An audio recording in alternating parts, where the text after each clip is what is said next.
Evening all, welcome to the Pyramid Podcast, where three lads discuss all things English football pyramid. On today's episode, we'll review the Champions League action, including the 3-0 and 1-0 draws from Man United and Newcastle against Galatasaray and PSG. We'll preview the weekend's Premier League action with Man City versus Tottenham and Newcastle versus Man United, the standout fixtures. We'll look at the main results in the midweek EFL action, including Pyramid Pod Cup holder Southampton's game against Bristol City. And we'll finish up with Lauro, who'll talk us through Yeovil's upcoming FA Cup tie versus Wrexham and some of the other round two fixtures. I'm your host, Alex Murphy, and once again, I'm joined by Tom Gallagher and Tom Lawrence.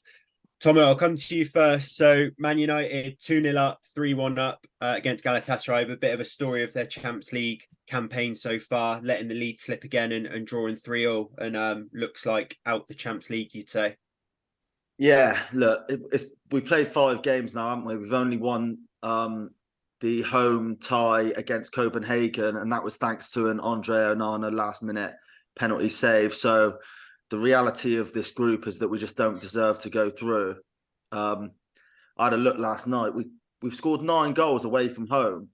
So we scored 3 in each of the games, and we've got just the 1 point. So to be honest, much of the blame has to be put on the shoulders of Andre Onana. He's had a bit of a stinker in the Champions League, and I've had a little look at a couple of the stats about his Champions League performances, and actually, it's not just for Man United that he's struggled, even though obviously he got to the final last year with Inter. But since his first season in the Champions League, which I believe was 2019, he's made 7 errors leading to opposition goals, which is more than double any other goalkeeper in that period. So he's got a howler in him. And the 2 last night were shocking. And the worrying thing to me as a United fan is not so much the errors, but like the way they look, because it just looks so unorthodox. And like the way he went to punch that second free kick, almost like I'm looking here going, what are you even trying to do? So it's not just the fact that he's almost doing the correct technique, but not getting it right, if you know what I mean. It's like almost like he doesn't know what he's doing. So that's a big worry. The game itself, I thought it was great, to be honest. The game, it was like a basketball game. And United, even with Onana's mistakes, United should have won, but couldn't finish a couple of those chances at the end. I think even more disastrously, though, is that it looks like they're going to have to win against Bayern Munich to stand any chance of going through the Champions League, but to also stand any chance of now going through into the Europa League as well. So it could be completely bottom of the group and out of all of Europe. And I think when the draw was made, we knew Galatasaray would be a hard away fixture, but the group kind of looked like one that we should be getting through, albeit Bayern Munich likely to win the group.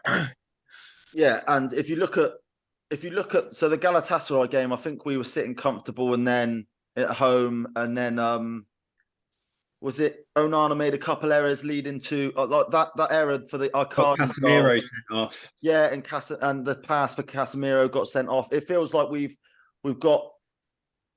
sabotaged ourselves quite a lot in this group, and obviously we were 2-0 up in the Copenhagen game. Rashford gets sent off. We were 2 goals up last night, and then Onana throws one in. We're 3-1 up, then Onana throws another one in. So no complaints if we go out of Europe altogether, mate. We've just not been good enough. It is just one of those things.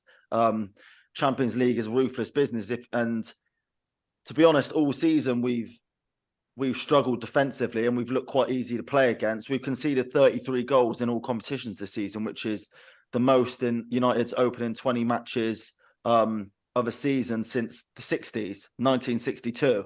So yeah. It's obviously we're quite easy to play against, and obviously the goalkeeper throwing a couple in doesn't help. Yeah, a couple points from me, if I may.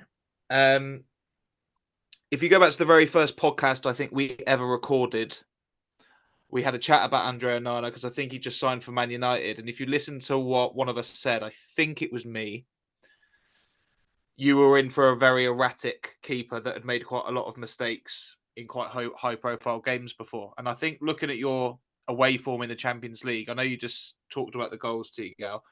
4-3 against Bayern Munich, 3-0 against Copenhagen, 3-0 against Galatasaray. You've actually played with quite a lot of freedom and free-flowing movements going forward. You've been one of the best teams to watch in the Champions League, attacking wise. You've scored some great goals and you've been really good value to watch every week. But that's a pattern, isn't it? That's a pattern whereby you've got a player making big errors in the biggest games. And that's the one thing that you can't do when you're a goalkeeper, and you're going to get found out for it. So I actually think that United have got a lot to be happy about from what you've seen in the Champions League performances. In terms of last night, brilliant that Garnacho's doubled down on his goal from the weekend, and it'd be great for him to go on a run of form now. Although whether he keeps his place with Rashford back in at the weekend, I don't know. And brilliant goal from Bruno Fernandes again. And like I said, it's been a really good watch, but you've just had an Achilles heel, haven't you? And the problem is with Onana is even when he makes like quite good saves, they always look weird. Like he always punches the ball back into like the middle of the goal or something. He never tips it wide. He'll like tip it up or flap it back into the box. And you just watch him and you think, I'm not quite, it's like you've been, all of your career, people have obviously seen you think you've got something, you're a cat, you can get there, but it's like the fundamentals of goalkeeping and getting the ball away from danger. He hasn't been taught, or he hasn't managed to develop in his skills. And it's just surprising that, that hasn't been picked up on by the Man United recruitment team. But then again, maybe it's not, given how that's gone for the last sort of 10 to 15 years. Did you see Barca Jim's tweet about Onana? He said he's the world's first false one. Right. Which is like, because he's good with his feet, isn't he? But yeah, it's like an outfield player that's good in goal, but not as good as an actual goalkeeper. That is what it's like. So yeah, false one's quite nice actually. Yeah, it is quite actually. Like I think Rooney used to go in training. I think he used to have plenty about him in net, Rooney. But it's like you don't really want that to be your £50 million number one that you've signed. But I think the closing point there is that you bang on. His good saves are still don't look right. He doesn't save the ball like other goalkeepers save the ball.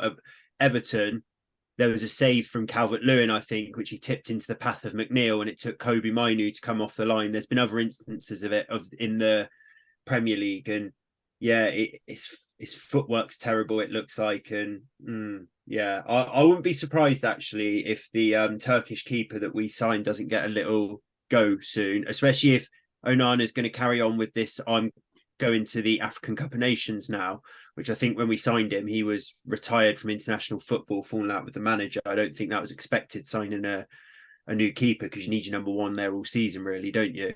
You don't tend to have African keepers as number ones in the Prem, or probably for other major clubs, just because of that. You don't have your keepers leave mid-season. So I'll be intrigued to see what happens over the next month or so over the festive period with Onana. Move on to one of the other Premier League sides, Champions League games. Lauro, PSG won, Newcastle won. I think for 96 minutes, looked like the perfect kind of away performance from Newcastle. Some call it smash and grab. Some just say perfect away performance, I alluded to. But another VAR decision for PSG, got a penalty, and Mbappe scored it. Just your thoughts on if it was a penalty, and just a bit on Newcastle's performance. I thought, obviously, it's a good performance to go there and keep a clean sheet they should have kept a clean sheet. I thought they were quite lucky. I mean, there was a barrage of chances for PSG, and Mbappe could have scored 3 or 4 on another night. But being lucky to have a clean sheet does not excuse a VAR decision like that. And when I first saw it, I thought to myself, I've seen them given. Like, I don't want to see handball given for that, and I don't want to see it. I don't want it to be given as a penalty. However, I feel like we've seen as softer ones given in the Premier League. But then looking back on it, and I actually didn't know this rule, that if it deflects off another part of your body and hits the arm, then that's not handball. What I don't understand is... in the Champions League, that's not the rule. Right, so that's not the rule. No, so in the Champions League, like, you've seen that UEFA have suspended the VAR official, didn't you, for the Wednesday's game? And then basically they acknowledged that they made a mistake on that goal because Livramento's hand was in a natural position. Not because it hit his chest and then went onto his hand. See, the Champions League and UEFA rules on handball is all to fuck anyway, I believe. But the reason why that wasn't a handball in terms of in UEFA's laws is because his hand was just by his side in a completely natural position. So it shouldn't have been a handball. Right, okay. In that case, I actually don't think the UEFA had to come out and apologise, to be honest with you, because I didn't think it was that natural. His arm was coming down, and I always say, I'm not saying still not saying I want to see a penalty given for it, but I always say that if the ball hits the hand in the box, I think it should be, unlucky to the defender rather than unlucky to the attacker. Um, and has his hand coming down on the ball stopped that ball moving in a direction that might have caused a chance for PSG? Maybe not, but what I was going to say is it is an absolute corrupt decision if the VAR had looked at it and not seen that it had come off another part of the body. But if that's not the rule in UEFA, I'm actually not as outraged by that as everyone else is, because I always say this. I saw one given a few years ago against PSG for Man United where they took a free kick and someone in the wall turned around and it hit the back of their arm. That to this day is still the worst one I've ever seen. So maybe the law of averages are evening up for PSG. Unlucky for Newcastle. Do you know what, Laura, as well? You're bang right. And that decision there, that I think it was Dalot who smashed it into Kimpembe. And that one decision there is the start of all of this, because it cannoned off Kimpembe's chest and then hit his elbow or his arm. And it was no way on earth a penalty. But obviously, as a United fan, you just take those and run. Yeah. But ever since that decision, they've almost tied themselves in knots. And now every single one of these weird little like cannons or anything that touches the arm, it's a handball, and it's terrible, because even though you're right in suggesting maybe the law, if it was the law, you're not angry, but the law's wrong. Do you know what I'm saying? Yeah, no, I agree with that. I agree with that, Law's right. And another good point you made there, you sort of said if it goes in Man United's favour, you don't really care. They were talking on TalkSport this week about you never see a manager come out when a decision's gone for them and say, by the way, just want to say, I know it went in our favour today, but I thought that was absolute crap from VAR. And I don't know if we're ever going to see that, but I think that'd be a really strong thing for someone to come out and say, look, that penalty was never a penalty. Obviously, it's worked in our favour today and we've scored a goal, but that shouldn't happen. And maybe that will put more pressure on, the PGMOL in England or whatever to get things right. But we don't want to harp on about VAR too much. Obviously, Newcastle were unlucky last night, but I think they've still got a glimmer of a chance of getting through, haven't they? Yeah, I think they've got to beat AC Milan at home, which is feasible, and then PSG can't beat Dortmund because that point kept PSG above them. So it's a better situation than United's. That's why it's magnified as well, because that one VAR decision, if that hadn't happened, it would be completely different, wouldn't it? Newcastle would have 2 more points, PSG would have 1 less, and they could probably draw to get through or something like that. So it's unlucky all round, but these things happen, don't they? I think there was a lot more outrage over that decision because of the, Champions League last minute big game. Everyone wants the underdog to win, but I think we've seen just as bad ones in the Premier League, to be honest with you. I'd really like to see Newcastle come third in that group, actually, just because I think that their knockout phase in the Champions League would end fairly quickly. But the Europa League knockouts are shaping up to have Liverpool. Would it be Brighton potentially? West Ham maybe? United if they beat Bayern Munich. Bayern Munich drew 0-0 with Copenhagen last night, Thomas. So I don't know if they're playing second string in the Champions League now they've won the group or not. Yeah, for pure entertainment reasons, potentially, yeah. But I mean, this is going to sound so boring on a podcast, but for Man United, it's better if the English teams do better in the Champions League for the coefficient, because then potentially this season 5 teams will qualify. Yeah, that's a good point, actually. Yeah, I know that's so boring to say, and we're talking about coefficients, Swiss rules, and all this stuff, but we need the English teams to do well in Europe in order to sort of get 5 places next year. So I'm a huge Magpie. Yeah, we being Manchester United, not the Pyramid Podcast. Yeah. Oh God, I hope Newcastle go through. Just a roundup of the other results in the Champions League for English side. So a lot more plain sailing for Arsenal and Man City. Arsenal won 6-0 versus Lens, and Man City actually had a bit of jeopardy in a game. They were 2-0 down against Leipzig, but went on to win 3-2. And if they hadn't already won their group, they definitely have now, I think. So they've both sailed through. And we'll move straight into the Premier League and start with Man City versus Tottenham. And Laura, I think there's been a few sort of performances now against Man City where there's almost a bit of a let's go at them. And if there's one team that's kind of blueprint is cut out for at the minute, it's Spurs. So do you think they're going to go to the Etihad and just have a go? Yeah, definitely, because that's Big Ange's philosophy, isn't it? He said he wouldn't change even if he had 4 men. I'm really pissed off this weekend that Spurs haven't got a full deck of cards, Yeah. because if all their players were fit, this would be such a good game. Tottenham have got a really good record against Man City. They must have got more points off them, I think, than they've won at the Etihad a couple of times. I remember Kane scoring a couple of headers probably last season, maybe the season before, and they are a little bit of a. I saw you write down in your notes. Tottenham sort of have the blueprint to beat Man City, and just tying in with the game last night against RB Leipzig. City are lovely going forward sometimes, and some of their forward play last night was brilliant. They deserve the goals. They obviously deserved to win, but both goals was one long ball that took out 9 outfield players, and it left. I can't remember the guy's name for RB Leipzig, but he spun the last defender and went through and scored on both occasions. This sort of situation keeps happening, whereby City are becoming a little bit easier to play against, and they're giving more encouragement to the opposition teams, in my opinion. And I've said it a couple of times this season already. We've dropped points against Chelsea, we've dropped points against Liverpool, we've lost to Wolves, which I called before. This isn't just luck.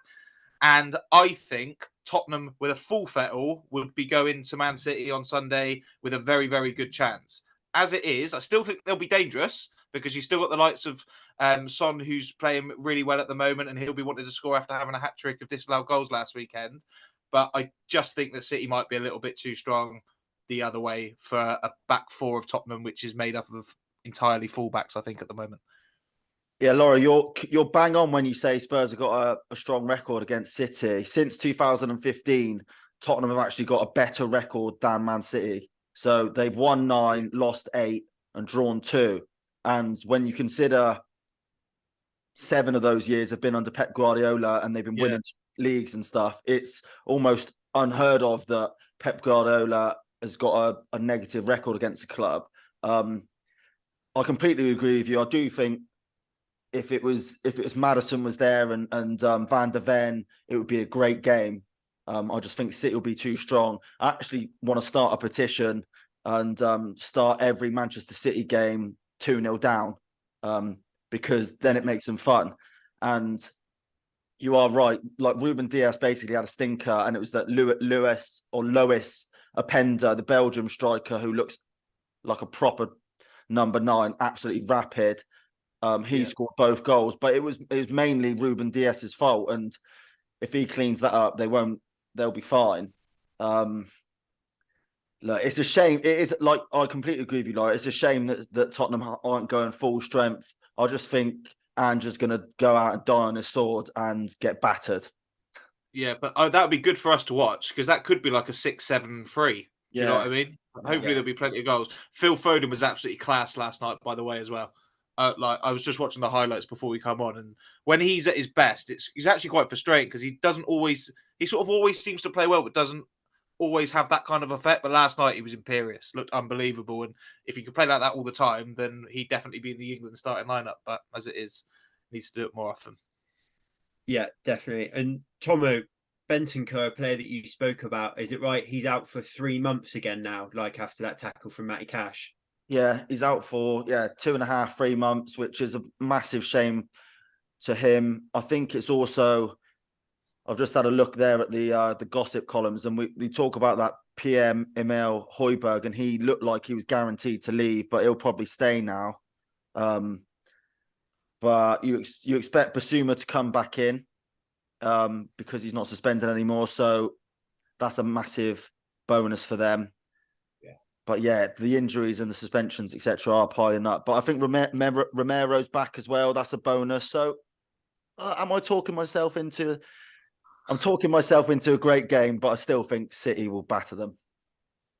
Yeah, all right. Well, I think probably full house there for a City win, but high scoring affair, hopefully guaranteed.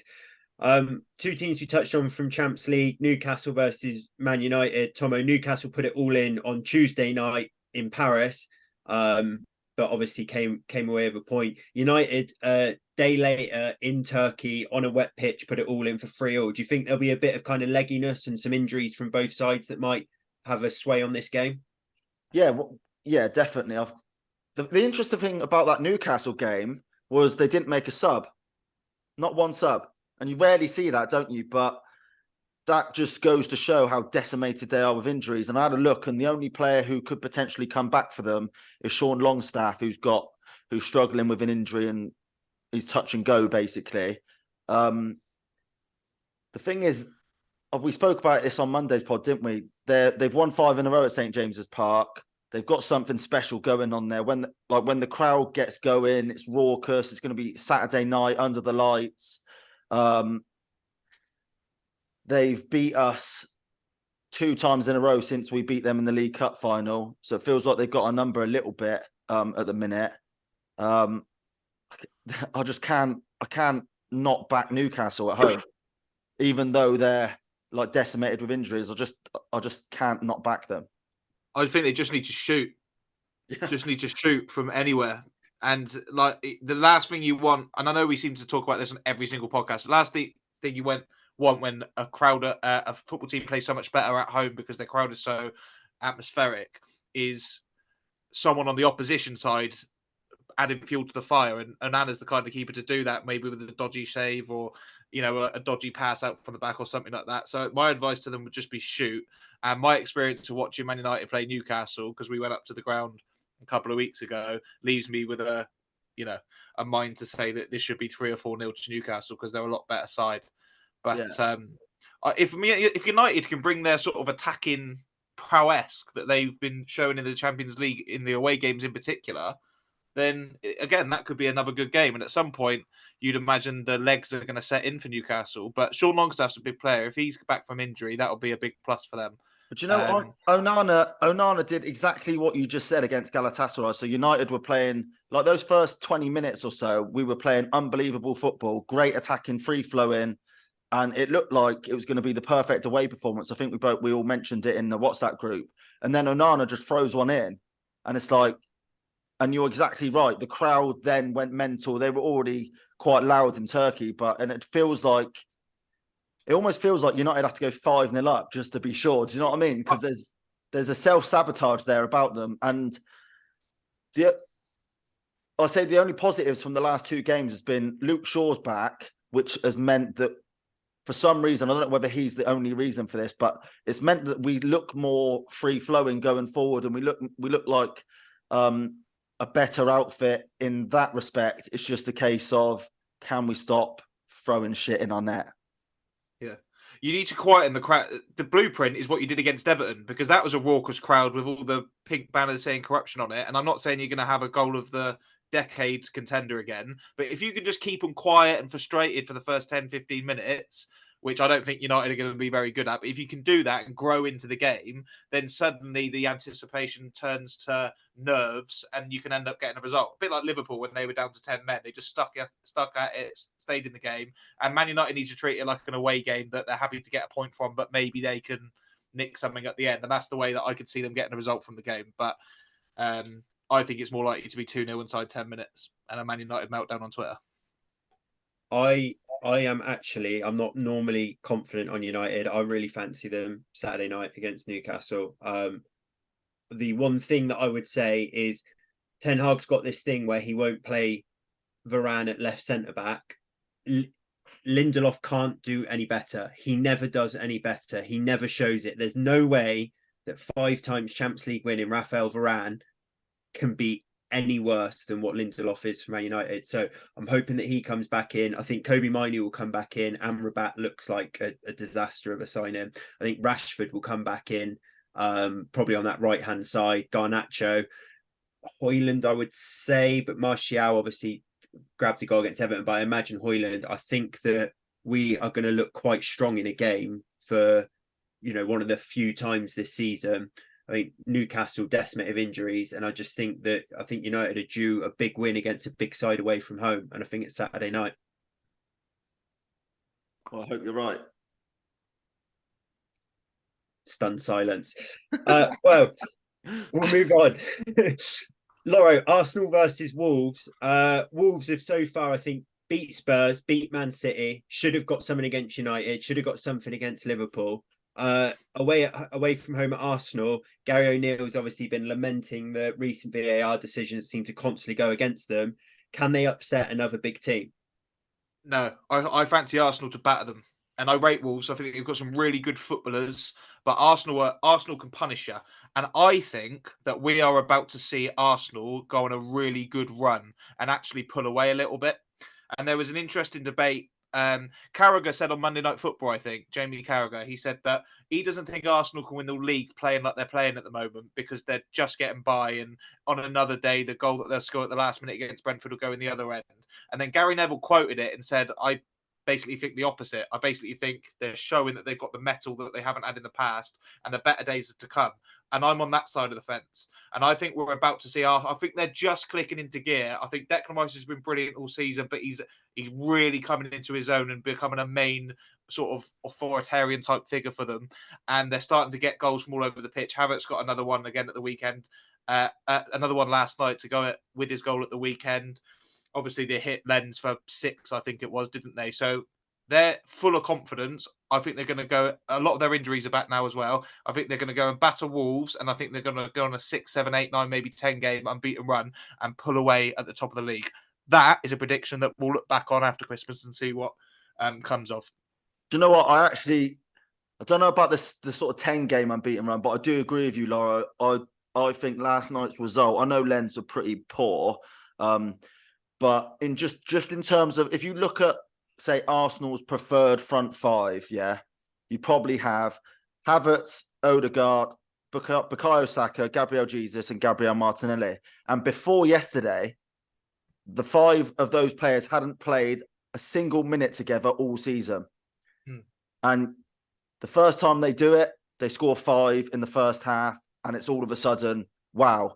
Like we spoke all season about how they haven't produced their attacking brilliant best, but they're getting the results. And now it feels like, I completely agree with you, Laura. We've agreed a lot in this podcast, which is strange. But yeah, it does feel like they could go on a run.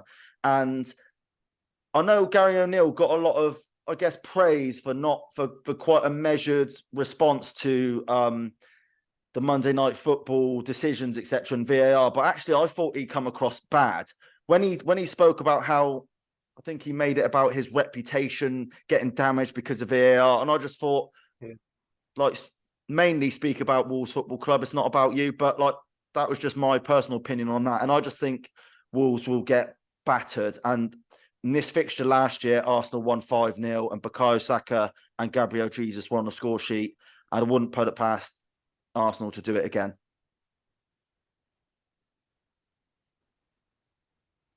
You're on mute, Merv. Great.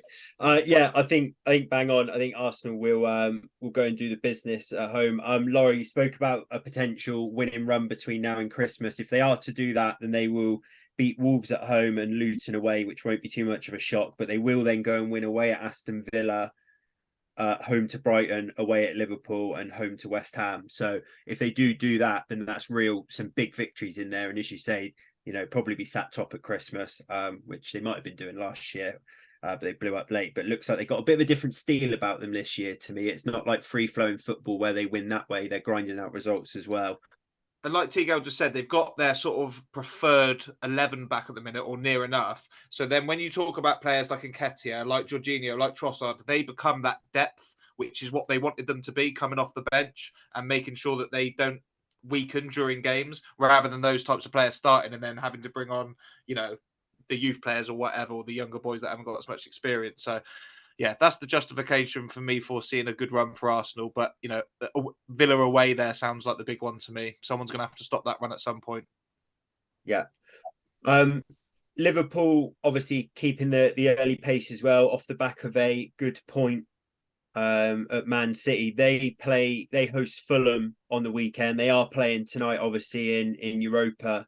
But Tomo, I guess the only question there is have you got Salah in your fantasy team, and will you be captaining him if so?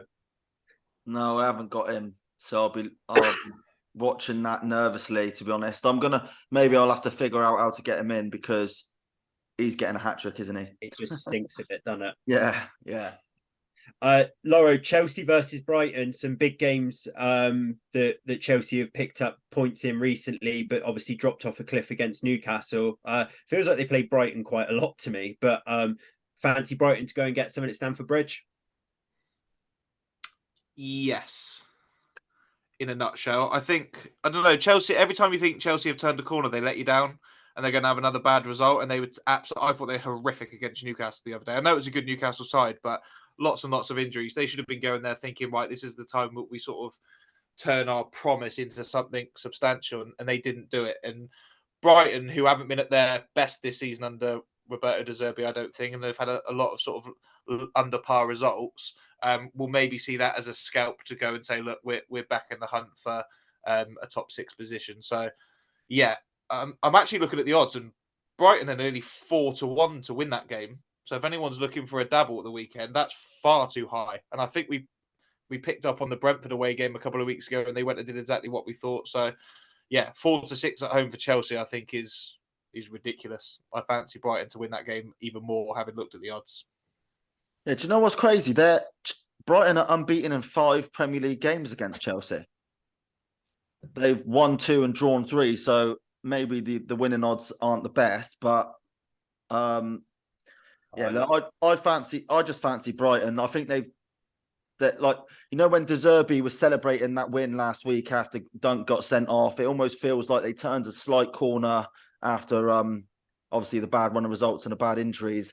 The only thing he did say before the Europa League tie tonight was that Tariq Lamptey's out for a long time, and so is that Ansu Fati, who's obviously on loan from Barca. So another couple of injuries to deal with, and obviously Dunk suspended. So, and then they're playing tonight. So if they can come through that unscathed, that's a tough one to call. But yeah, I just Chelsea, I just don't like them at all. I liked that. I liked that De Zerbi after the game where he ran off, didn't he? As soon as the full-time whistle, he just sprinted down to the away fans and give it large, big licks. I love to see that. He's a proper character, and you do get that from the Italians. He is Italian, isn't he? Yeah.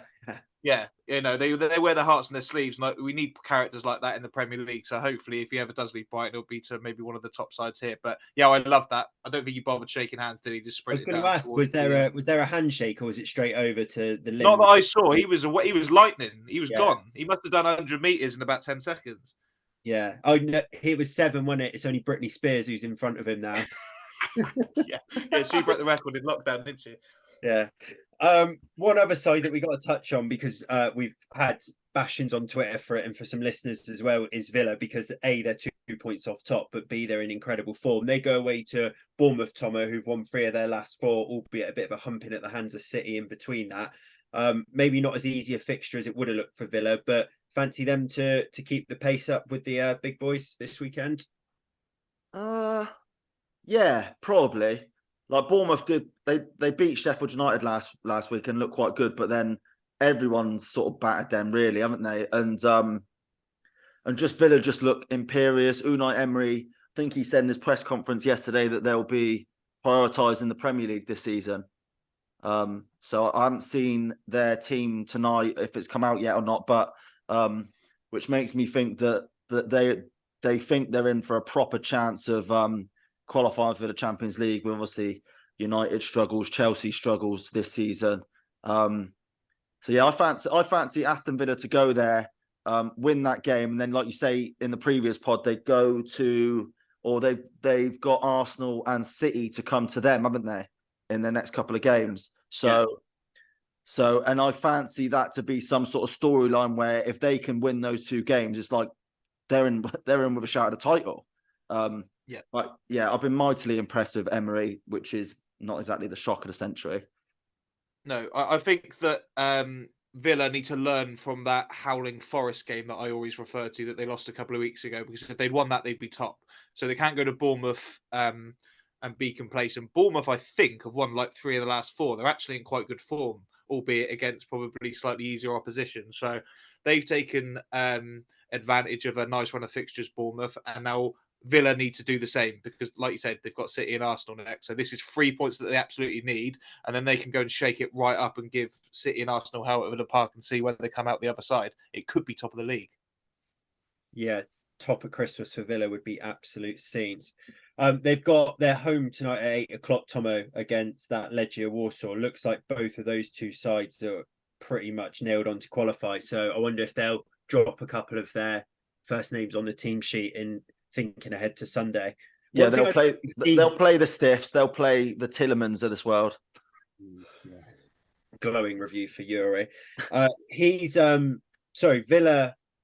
Well, yeah, I think won't be prioritising that, but I'm not really seeing that kind of Thursday night game drop off in form for the teams that are playing in it. I can't noticeably see West Ham, Brighton, Liverpool, Villa struggling on Sundays when they're playing, because Thursday night used to be a big thing, didn't it? About playing on Thursdays, your Prem form went out the window. But I don't think it's really.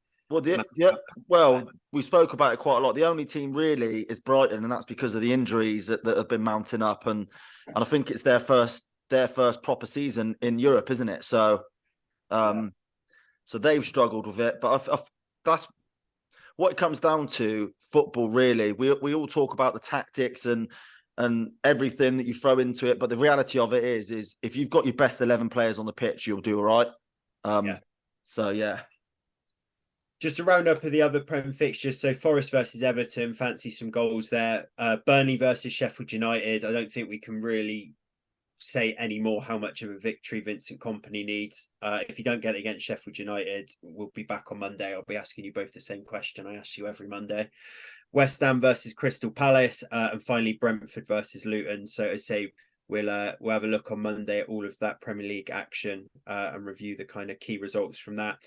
Move on to the Championship. Tomo, so Southampton again retained the Premier Pod Cup 1-0 last night against Bristol City, and I think Carl Walker-Peters with a rare goal.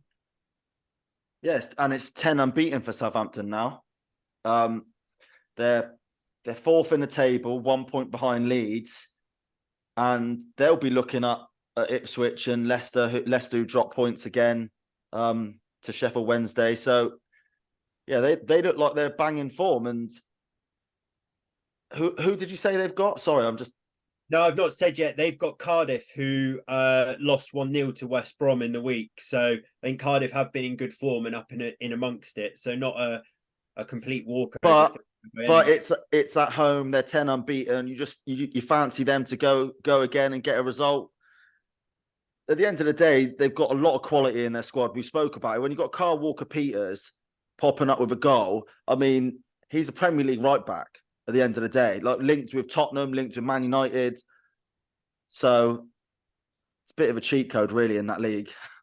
So yeah, so they'll be continuing to hold the cup, you predict, against after the Cardiff game. Yeah. Stuff.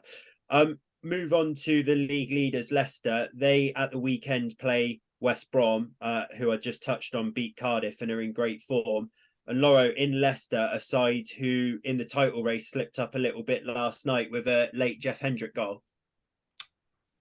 And I think was predicted on the previous podcast by myself that they may drop points against Sheffield Wednesday because that is football. But watching the highlights of that game, Sheffield Wednesday were in it and they missed a couple of... Barry Banner went through and should have made it 1-0 early in the game. And then the keeper rushed out and was in no man's land, and a better finish probably put some 2-0 up. So Leicester, actually, I think, they've got out of there a little bit lightly, but having been 1-0 up in the 90th minute or whatever it was, they're probably bitterly disappointed, but they've got that gap, haven't they? The big one is their fixture on Saturday, like you've just mentioned, against West Brom, because they're banging form. They've got to go to Hawthorns that'll be revved up, and neither results really any good for Leeds because West Brom are just behind us. But I'd rather everyone just bunch up together, like a Grand National where there's only a couple of horse lengths between the start to finish, so it becomes more exciting for every team involved. For me, Southampton are going to fall away at some point. I don't think they've quite got the grit and the mettle that some of the other teams do. But for the Leeds United's point of view, I want West Brom to go and beat Leicester at the weekend and shake things right up. And as long as we beat Middlesbrough, everything will be okay. What's quite nice about that West Brom Leicester as well is the game's at 12:30, so it'll be like the other teams will know the result, and one way or another, one of the teams that are banging form and right up there would have dropped some points. So we'll just move on to Leeds, as you say, playing Middlesbrough. Middlesbrough had a great win, 4-0 versus Preston. So Tomo, well done on your treble pick for that one. And Leeds, Loro beat Swansea 3-1. Am I right in reading that Joel Pirro kissed the Leeds badge in front of the Swansea fans as well? Yeah, he did, and he gave it big licks after his goal. But I think that's fine. I mean, Joel Pirro's Dutch, isn't he? What's he care about Swansea? He's playing for Leeds now, biggest club he's ever played for, and it was a big goal. It was a frantic start to the game, actually, because Dan James put us 1-0 up, or thought he did, and the linesman's flag went off. And the funny thing about the Championship is no one really remembers the offside goals because there's no VAR, and it's like you're back playing within seconds. They're not even talking points, but it looked onside to me. But anyway, I'm glad VAR isn't here. Ipswich then go at the other end and score an unbelievable lob. So this is all in the first 2 minutes, and then not long after, Joel Pirro latches onto a through ball and manages to put us 1 up. And to rub salt into the wounds for Swansea, Dan James scored against his old club as well. He got the 3rd of the night. In the middle of all that, Jorginho Rutter brought a ball out of the sky and just made everyone on the pitch freeze as he tucked it into the near post. So our quality showing. It wasn't the best performance of the season, but individual quality again showing. And it was Rutter, James, Pirro, and Somerville sort of linking up between themselves to create and score all of the goals. Yeah, I saw a clip actually, which was probably late in the game and game over, but Bamford had another gilt edge chance as well. Yeah. Knock one in at the near post and put it wide. He must be so desperate to hit. I just had a look as well. I was thinking about Perot giving it big licks to the Swansea fans, and in my head, I was assuming that the Swansea fans were giving him stick all game, but he scored in the 4th minute. Yeah, which and you would hear. You would. Well, you rarely see that, do you? When they're all super respectful these days, aren't they? Players about going to their old clubs. And I'm not really for it, to be honest. But when you said that, I just assumed it was like a 50th minute goal, and he'd been getting loads of stick all game. But 4th minute, no fucks given, shush. And kiss the back. It was at Ellen Road though, so he's scoring. If you score in front of that sort of raucous 30,000 at Ellen Road to equalise, it doesn't matter. It's not being disrespectful to Swansea. He's giving it big licks because he's just scored for his team, Leeds United, and they're in a promotion hunt. So fuck Swansea.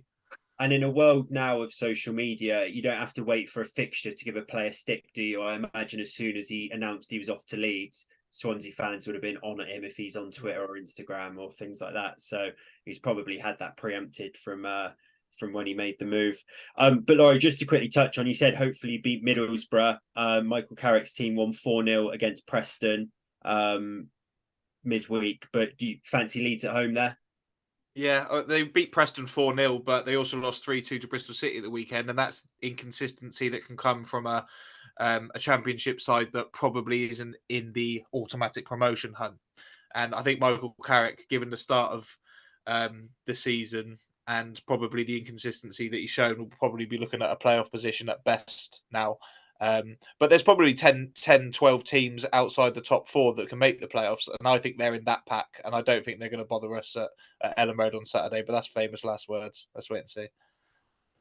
Yeah, and then Tomo, Ipswich, the side that's in between Leicester and Leeds, they're now only 1 point behind Leicester after beating Millwall 3-1. They host Coventry at the weekend, albeit Coventry did win 1-0 versus Plymouth as well. But McKenna probably, with the West Brom Leicester fixture, be thinking at the end of this weekend they might sit top of the Championship. Yeah, and do you know what? I was at the end of the day, they lost on the weekend, and it can happen in the Championship. It can happen in any league. But the biggest sort of test of character for a team is what you do in the next game, and can always be tricky when they played so poorly. But then to go and win so comfortably, I know Millwall were struggling, and I think Joe Edwards is sort of finding his feet there. But to go and win so comfortably sort of shows that they're the real deal for that automatic promotion couple of spots, because for some reason, just because they got promoted last season, it does feel like Ipswich could potentially fall away at some point. And obviously Laura will be hoping they do, but that win makes you think that they've got something about them this season that could mean that they've got some staying power to get automatically promoted. Yeah, I completely agree with that. The most impressive thing about McKenna is sometimes, I think they've lost 3 games since February.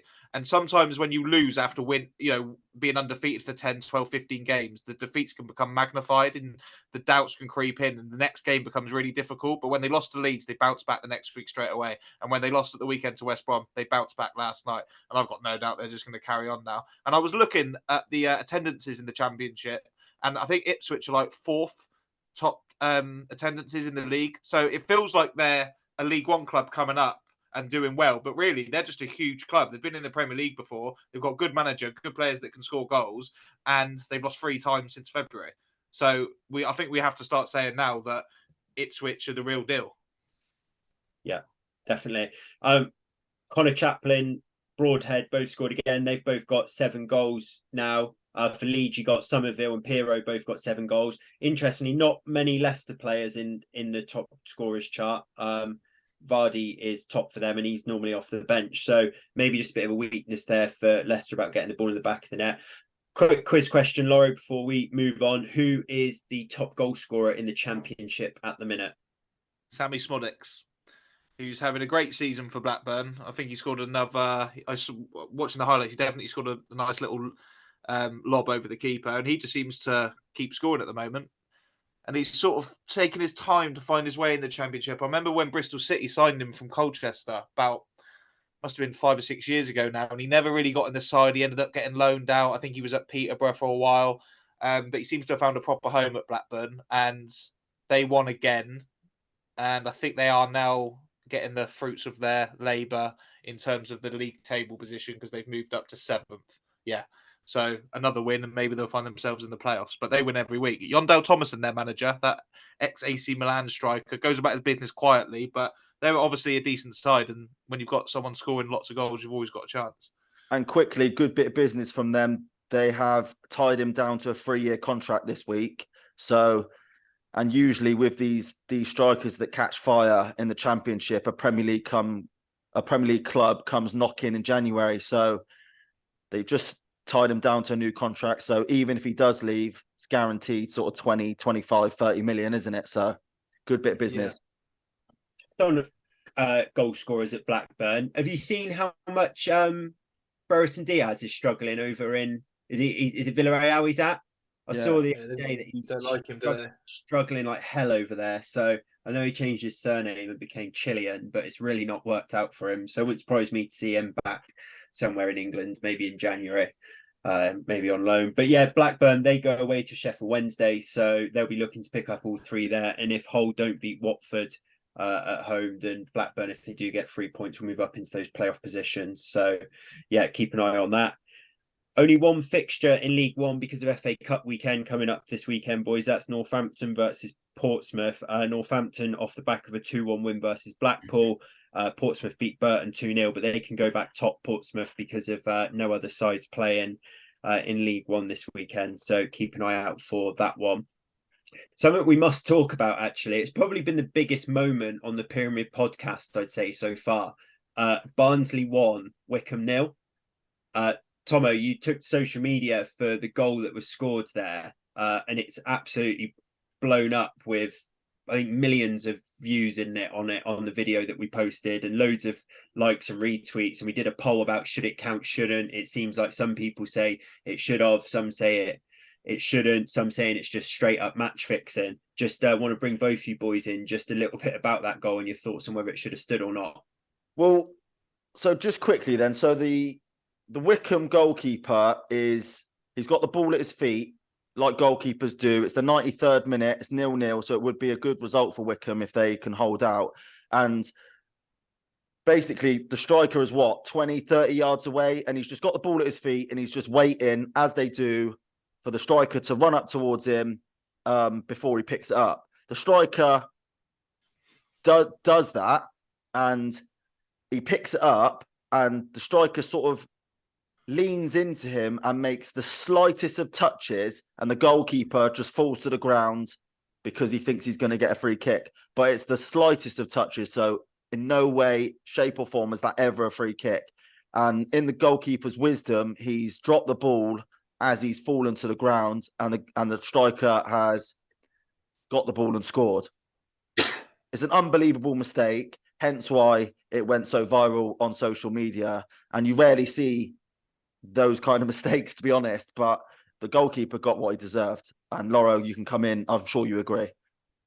I do. It's one of my favourite goals of all time because there's nothing worse, like in that situation as a Barnsley fan, when all you want to do at football, you want 3 points, but football's about entertainment. And when goalkeepers or anyone on the pitch, but in this instance a goalkeeper, just ruins the game by pausing like that, waiting for the striker to run up to him. Like sometimes I'm just thinking, I wish you just get 2-footed, but this was the perfect instance because he got touched. He tried to go down calamitously to get a foul. He dropped the ball, and then Sam Cosgrove's there to stick it in the back of the net, and the keeper's looking up as if to say, "What the fuck's just happened?" Well, what the fuck's just happened is you've let everyone in Wickham down, and you'll never live it down.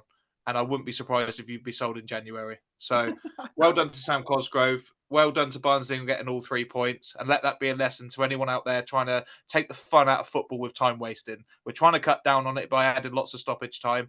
But it's nice to see things like that just getting weaseled out here and there. Lovely moment. Just devil's advocate a bit here, though. So if VAR was in League One, or if that was a Premier League game, I think that would have been ruled out because they'd have slowed it down and there'd have been contact from the striker, and the goalkeeper would have had two hands on the ball. And I know the ball doesn't come out from that; it comes out when he throws himself to the floor. But I definitely think it would be ruled out. But if you were in a Premier League game, I know the striker wouldn't have the ball in his hands, but if he had the ball at his feet, and the keeper came and hit into him like that without making contact on the ball, would you not be up in arms for a penalty for that? Do you not think it's a foul on the goalkeeper? No, definitely not. It's just no. Like, I know you're playing devil's advocate for the sake of this conversation, but it's absolute horseshit. Well, no, Tomo, and I don't even think VAR. Listen, I don't even think VAR, as incompetent as it has been this year, would give that as a foul on the goalkeeper. Seriously, it was that. Well done to the referee because it just wasn't a foul. There was no force. The keeper's thrown himself to the ground. Do you know what I mean? And then how it comes out of his hands, I still don't know. He's made a grave error. I think in his head he's thought, "Oh, I've gone to the ground. I'm definitely getting a free kick. Oh, fuck, the ball's gone." Before he knows in the back of the net. But no, maybe VAR would have given that. But there's just another incident that shows you why we don't need VAR. The referee's done a magnificent job there, and Barnsley have won 1-0, and rightly so. I agree with you as well. The goal should have stood, but that poll, it had 30,000 people vote on it, and I think around 40%, just under, voted that no, that goal shouldn't have stood. So that is 12,000 votes on that don't. No, but that is proof that 40% of people on Twitter are arseholes. Oh. Or Wickham fans. Or Wickham fans, yeah. There's no way we've had that many chair boys on doing our vote. Just quickly as well, Tomo, you can't say 40% of Twitter fans are arseholes because they're all our valuable listeners. So an apology on behalf of the Pyramid Podcast for Tomo's outburst there. Right, 40% are wrong then. There you go. Just a little bit, boys, on the rest of the midweek action. There's no other games to talk about, but same with League Two, a bit of a midweek action of draws, and it might just be that big sides were playing each other, but third versus first, Oxford versus Bolton finished 0-0. Bolton being the only side that let the Pyramid Pod treble down, and they were banging on the door late as well there. So they might look back on it as a 2 points dropped. But Bolton didn't let us down, did they? Loro did. Well, yeah, it was his selection, but I didn't want to be. I think we need to stick together with this treble because it's getting desperate now. I've had calls for it to be scrapped. Well, that's Tigo. He's a divisive character. He's just called half of Twitter cunts, basically, and now he's calling me out for selecting Bolton. So, yeah, you do you, Tigo. But I'll be back on the treble this week, hoping to hope to bring some joy. But how many is that now? We must have done 15 or so of these. Yeah, I think it's 150 quid down for our listeners. So yeah, we'll come on to it. We'll hope to win some of that back this weekend. But yeah, it's not looking good. Stevenage 2, Peterborough 2, 4th versus 5th there. So point shared there. One team that did win in 6th place, Paul Warren's Derby, name check every week. They're now 3 points off the third as well. They went and won 1-0 away at Port Vale. And then just one mention for a man who's absolutely on fire, who I think we touched on an earlier pod. Alfie May scored twice again for Charlton. He's now up to 14 goals for the season. He scored goals for Cheltenham before, but I think he was it against Cheltenham actually. I think midweek. Yeah. I think he raced 2 penalties and up to 14. Yeah, and a quick stat on Alfie May, joint with Erling Haaland for league goals in 2023. And given that we're in November, he must have had some year. Yeah, that is some year. Be nice to see Charlton back up, actually. They feel like a big side who shouldn't be down in in League One, but they never seem to be in amongst it either. And just finally, just to circle back to that Barnsley goal as well, that was Sam Cosgrove's first goal for Barnsley as well so far this season. I think, was he at Plymouth last year, Laura? So he was somewhere. Yeah, he was. He was at Plymouth. Had some loan spells as well. Randomly, he was really good at Aberdeen. He had a spell at Aberdeen about 3 or 4 years ago and scored goals. And I think it was Plymouth that brought him over, or maybe Birmingham actually. Birmingham brought him over. Ended up at Plymouth. Dotted around a few clubs. He ended up like Shrewsbury or somewhere like that. But Barnsley's a good club for him. So maybe an incident like that where he's gone viral, thanks to the Pyramid podcast, can help boost him back up into the goals and into some better form. Yeah, we could be the catalyst of Cosgrove's Barnsley career through that viral clip. So, yeah, good luck to him. As I say, draws all around the EFL. Move on to League Two. First place Stockport drew 0-0 with Salford. Second place Wrexham went to Harrogate and drew 2-2. Fourth place Mansfield drew 2-2 with Tranmere, and fifth place Crewe drew 1-0 away at 24th place Sutton, which would be a real sickener. But one side that did win was Barrow, who won 2-0 against Warsaw, and they're now up into third. So yeah, no League Two action, I don't think, this weekend from what I can recall because of the FA Cup. But yeah, those there were some weird results midweek. Just moving on. And another goal for Jake Young as well at Swindon. Yes, yeah. Did they win 4-2? No, they were 4-0 up, weren't they? And in the 91st minute, and then Accrington scored 3. That's between 92nd and then I was going to say 90th, but the 100th minute. Yeah. And did you see as well when they went 4-3, when it went to 4-3, Accrington had a chance cleared off the line, so it could have been 4-4. Mental. Christ, imagine that. Yeah. Charlie Austin scored as well for Swindon off the bench, by the looks of it. Go to the FA Cup, Laura. We touched on it in the earlier pod, but Yeovil go to Wrexham, a bit of a Hollywood tie, if you will, for the Glovers.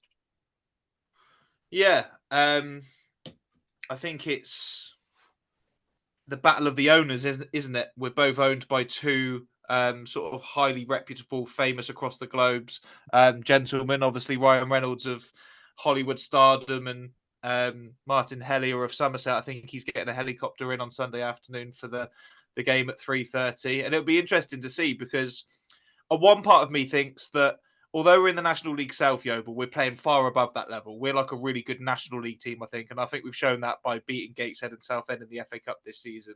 But then you've got to say that Wrexham are really a League One club, aren't they, playing in League Two, because they'll be up this season and they've got all the players and all the money in the world. So it will be a very difficult game. I think it's going to be like a League One versus National League team type of game. But we had that in the last round and Chesterfield ended up beating Portsmouth. So like I said on the last pod, if we were coming off into this game off the back of our 14-game winning streak, I'd have actually quite a lot of confidence. But obviously our form's dipped a little bit and it'll be interesting to see how we react. The last time that Reece Murphy played for us against Wrexham, he scored a hat-trick at their place. And we've also got Jake Hyde, who we've signed from Wrexham in the summer. So a couple of side stories there. And yeah, hopefully the Glovers can pull off, I can't believe I'm saying it, an upset against Wrexham because we were about 4 leagues above them 10 years ago. But that's football. And 750, 800 Yeovil fans going up. It's quite a long way, 4 hours from here, Wrexham. So that's good to see as well. And hopefully we'll get a bit of the magic of the FA Cup. Is it on TV? Yeah, ITVX Sunday afternoon. Is that a channel or a stream? That's a streaming service, yeah. But yeah, I saw it was on Sunday at 3:45, so assumed it was on TV somewhere. Yeah. Correct. Yeah, I mean, not that you can beat like going to a game, but that's fair play to Yeovil fans because that's quite a trek in it to North Wales when it's available to stream or on TV. So fair play to them. And as you say, that whole kind of Wrexham should be a League One side and Yeovil a National League has just been proven that it's possible by Chesterfield going and winning at Portsmouth. Chesterfield look likely to go up to League Two and Portsmouth maybe the Championship. So very doable. Yeah, I mean, I would say that you'd expect Wrexham to rest some players because obviously their main thing for them is just getting promoted to League One this season. But you'd imagine that they'll probably want to get to the third round and have a chance of a big money. Like, imagine if Wrexham got like Man United in the third round. They'll want Man United, didn't they? They played them in pre-season, didn't they, out in America? But United had a game the the day before. So we sent the under-21s, and one of them punctured Paul Mullen's lug. Yeah. They'll want a big Prem side. If they're still doing their documentary for that, but that will be a real big game. Of course they will be. Of course, I was having that conversation today. I think Wrexham will be in the Championship for me within the next probably 3 years. But imagine that documentary if they get to the Premier League within the next 7 years, which they could do. They're owned by one of the richest blokes going, so that story will continue. And if they get to the third round of the FA Cup and play a Man United, and the whole hysteria around the Reynolds thing, the documentary, the pre-season drama with the Paul Mullen, that'd be an amazing thing to happen. It wouldn't surprise me if it did happen. Yeah, football's got a funny way of throwing these stories together, hasn't it? Looking forward to that. In amongst Super Sunday, having that as well will be a lovely touch. A couple of other ties just to discuss. So Aldershot versus Stockport. So Stockport, top of League Two. Aldershot last time out beat Swindon 7-4 in the FA Cup. So they'll be looking to overturn another League Two side, albeit the team at the top of the table. Chesterfield, who beat Portsmouth last time out, they're obviously top of the National League. They've got Leyton Orient. I think you'd fancy Chesterfield there, even though higher opposition. And then just the lowest ranked side still in the competition, Ramsgate, go to Wimbledon. Then they're in the 8th tier of English football, which if Yeovil are 6th or 5th. That must be about your level, isn't it? I'm 9. Right, fair enough. Yeah. Well, Ramsgate beat Woking in the last round, and effectively, I think, cost Darren Sowell's job there. So, I think it was a drew the first one and then one away. It was the replay. So, they beat a National League side effectively over 2 legs. So, fair play to them. I mean, not that tier would probably be a step too far for me anyway. But the fact that that's only one level above, it's quite funny in it. There must just be lads whose mates are just suddenly for Ramsgate, like, oh, who've you got the weekend? Oh, Wimbledon away in the second round of the FA Cup.